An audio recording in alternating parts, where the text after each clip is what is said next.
అందరికీ నమస్తే అండి. నియోజకవర్గాల పునర్విభజనకు సంబంధించి బిల్లు చాలా స్పీడ్‌గా కసరత్తు జరుగుతోంది తెర వెనుక.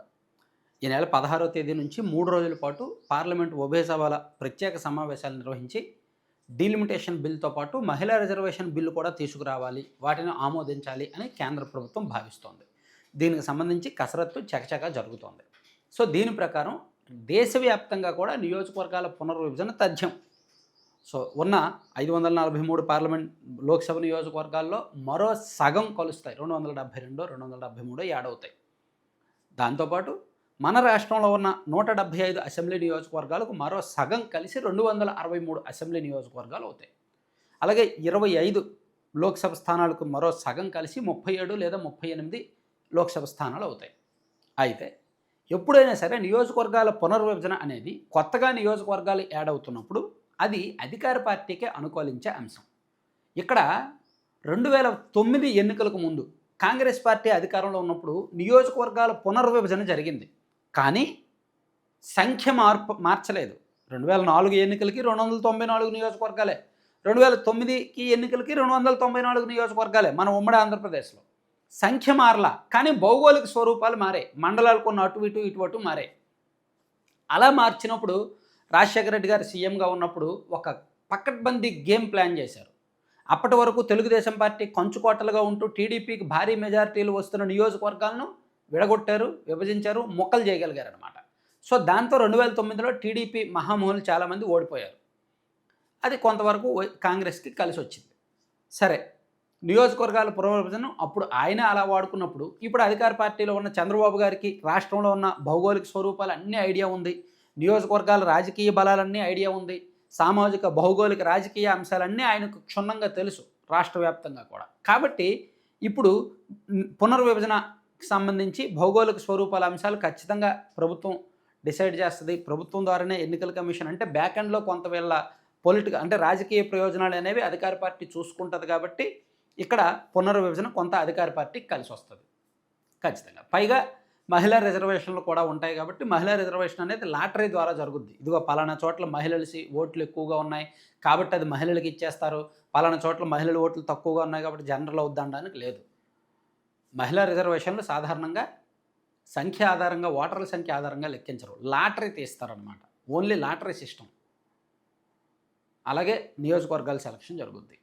అయితే ఇక్కడ వైసీపీలో ఒక చిన్నపాటి టెన్షన్ ఏంటంటే కూటమిలో ఆల్రెడీ క్లారిటీ వచ్చేసింది. క్లారిటీ సీనియర్లు చెప్పుకుంటున్నారు, ఇదిగో వాళ్ళ నియోజకవర్గాల నుంచి ఒక 2 మండలాలు బయటకు వెళ్ళిపోతాయి.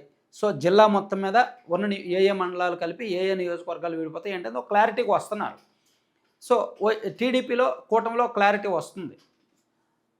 కానీ వైసీపీలో క్లారిటీ మిస్ అవ్వడం ఒకటి, మెయిన్ ఇప్పుడు కొత్త లీడర్షిప్ కూడా రావట్లే. ఒకవేళ వచ్చిన డబ్బులు పెట్టుకోవడానికి రెడీ అవ్వట్లే. సో, జగన్మోహన్ రెడ్డి గారి నుంచి ఆ భరోసా లేదు. జగన్మోహన్ రెడ్డి గారు ఈ మధ్య ఒక 6 నెలల కిందట ఒక మీటింగ్లో ఏం చెప్పారు, మీరు డబ్బులు పెట్టండి, వచ్చే ఎన్నికల్లో నేను మిమ్మల్ని చూసుకుంటాను, నా దగ్గర ఏమీ డబ్బులు లేవు, సో పార్టీని నడిపించగలను నేను, కానీ నియోజకవర్గాల్లో ఖర్చు పెట్టుకోవాల్సింది మీరే, క్యాడర్ని కాపాడుకోవాల్సింది మీరే, పార్టీ కార్యక్రమాలు చేయాల్సింది మీరే. సో, నేను మిమ్మల్ని మన ప్రభుత్వం 2029లో వచ్చాక మీకు నేను అవకాశం కల్పిస్తానని చెప్పారు. అంటే ఇక్కడ వైసీపీ నాయకులు ఎవరైనా సరే రానున్న 3 ఏళ్ళు 3.5 ఏళ్ళు నియోజకవర్గాన్ని పోషించాల్సిందే. అంత ఆషామాషి వ్యవహారం అయితే కాదు.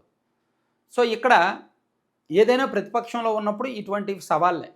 ఆ నాయకుడు 3 ఏళ్ల పాటు వెళ్తారు, టికెట్ ఇస్తారని 100% 100% టికెట్ ఇస్తారని నమ్మకం ఉంటే ఖర్చు పెడతారు.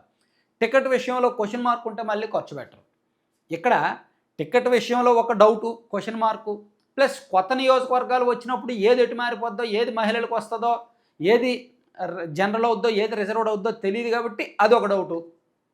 ఈ 2 క్లారిటీలు లేక, డబ్బులు పెట్టలేక, జగన్మోహన్ రెడ్డి గారికి ఏమీ చెప్పలేక ప్రస్తుతానికి చాలామంది నాయకులు స్తబ్దుగా ఉంటున్నారన్నమాట. ఈ విషయం వైసీపీలో కొంచెం సీరియస్ వ్యవహారంగానే ఉంది. అంటే నియోజకవర్గాల పునర్విభజన అండ్ మహిళా రిజర్వేషన్ అంశం ఒకంత. అంటే అధికార పార్టీలో ఏముందండి, డబ్బులు పెట్టడానికి ఉంటారు, లేకపోతే ఈ వర్క్స్ చేసుకుంటారు కాబట్టి ఫండర్స్ ఉంటారు, ఫైనాన్షియర్స్ ఉంటారు, బ్యాక్ ఎండ్లో చాలా చేసుకుంటారు. కానీ ప్రతిపక్షంలో ఉన్న పార్టీకే చిక్కులు వస్తాయన్నమాట. సో, ఇప్పుడు 263 నియోజకవర్గాలు అయినప్పుడు 263 చోట్ల మహా అయితే వైసీపీలో ఒక 20 నుంచి 25 మంది గట్టిగా డబ్బులు పెట్టుకునే వాళ్ళు, పార్టీని నమ్మి డబ్బులు పెట్టేవాళ్ళు ఉన్నారు. కానీ మిగిలిన వాళ్ళు ఎవరున్నారు? అదే సమస్య. ఒకవేళ పెడతాం, మళ్ళీ గెలుస్తామా? ఓకే, గెలుస్తాం. అధికారంలోకి వస్తామా? అధికారంలోకి రాకపోతే మళ్ళీ కష్టం కదా! రికవర్ అవ్వదు కదా! ఈ భయం, ఈ ఆలోచన ఉందన్నమాట. అందుకే వైసీపీలో జగన్మోహన్ రెడ్డి గారు పార్టీ తరపున ఏమైనా ఇస్తే చేయడానికి సిద్ధం. లేకపోతే మాత్రం సొంతంగా డబ్బులు పెట్టుకొని రాజకీయం చేయడానికి మాత్రం చాలామంది నాయకులు సిద్ధంగా లేరు. అదే ఇప్పుడు పార్టీలో అంతర్గతంగా జరుగుతున్న చర్చ.